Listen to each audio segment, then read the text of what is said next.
Time for the highlights of the opening round of the Lucas Oil Pro Motocross Championship sanctioned by AMA Pro Racing. It's the Hangtown Classic outside of Sacramento, California. Jason Wygant giving it the call. 250 Moto 1. Justin Barsha on the Geico Honda grabs the whole shot. He's got the Red Bull KTM of Ken Roczen on the number 70 right behind him. Much anticipated battle between those two, and it did not disappoint. A great duel for the lead. Roczen would take over the number 1 spot, and soon they would have company up front. Eli Tomac on the number 17, another Geico Honda, and the monster Pro Circuit Kawasaki of Blake Baggett, number 12, battling as well. Late in the race, Baggett gets around Tomac, then the last lap goes after Barsha, takes over second, and then with about 3 corners to go, gets by Roczen for the lead. An incredible comeback from Baggett to steal the Moto win on the last lap. Moto number 2. Another hole shot for the number 20 of Barsha. He pulls him all the time, and once again he has Roczen with him. His teammate Tomac, though, is down in the first turn, as well as Jesse Nelson and a bunch of other riders. Roczen started this moto second, but fell in the first lap, allowing Baggett to take over second, and he would start putting the pressure on Barsha. Based on the performance he put in Moto 1, you knew he'd be strong in Moto 2. He makes the move on the number 20, takes the lead, and goes on to the Moto win.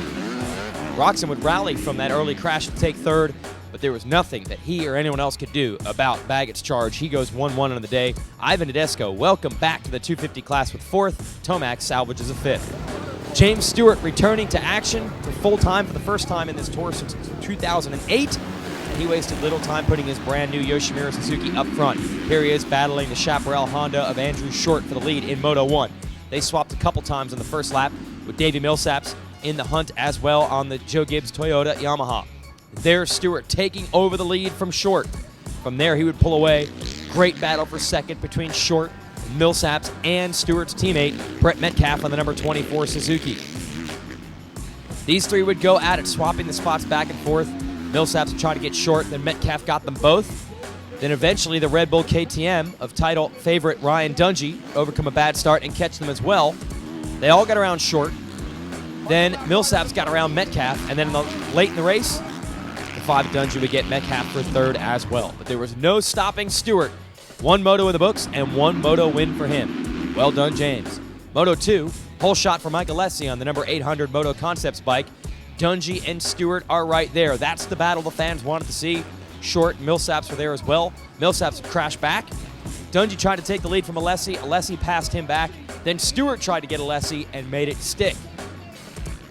Eventually, Dungey would get around the 800 as well, and that set up the battle for the lead between the 5 and the 7. Dungey shadowing Stewart most of the way around the track, but late in the race, Stewart was able to get through lap traffic a little more efficiently than Dungey. He was strong to the end. He goes 1-1. Welcome back to Lucas Oil Pro Motocross, James Stewart. Alessi on the podium, Short and Metcalf in the top 5. And the women's class kicked off their championship tour at Hangtown as well. The number 1 of Ashley Fallick on the Honda and the Rockstar Suzuki. Number 2, Jessica Patterson expected to battle. They did not disappoint. Hole shot from Fallick in the first moto. Patterson would get by her for the lead. Then Fallick would get her back to take the number 1 spot. And from there, Fallick would pull away a solid ride in her Honda. She wins the first moto of the year.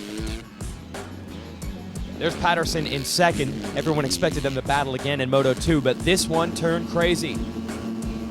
Starts out with another hole shot from Fallick. She pulls them all the time, and she has the number 2 of Patterson right behind her. But then Fallick would crash on lap 1, and then Patterson would crash as well. She gets back on the bike and is battling it out with the number 3 of Tara Geiger and Megan Rutledge on a Kawasaki for the lead. Then Patterson actually knocks her shoulder out of the socket, drops back, allowing Rutledge to pull away. Patterson gets the shoulder back in, gets back around Geiger, and tries to track Rutledge down, but she would run out of time. And Megan Rutledge, an Australian who very few people even knew before this race began, wins it. That's a shocker. But just as shocking, Patterson, with a bad shoulder, wins the race with 2-2 scores, Fallick and Geiger on the overall podium. We'll be racing in Freestone, Texas next week. Be there.